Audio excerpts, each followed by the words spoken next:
তো রাত বাজে এখন 2:26। আমরা এখন নেতাজি সুভাষচন্দ্র বোস ইন্টারন্যাশনাল এয়ারপোর্টে আছি।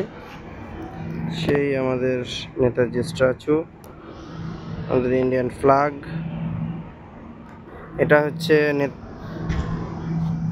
এয়ারপোর্ট সংলগ্ন পার্ক এরিয়া।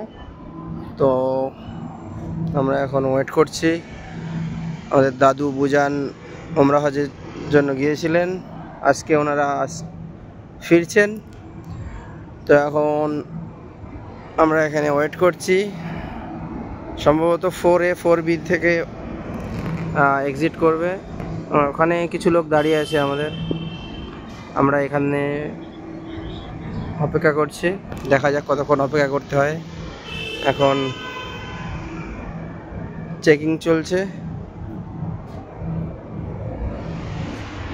খুব সুন্দর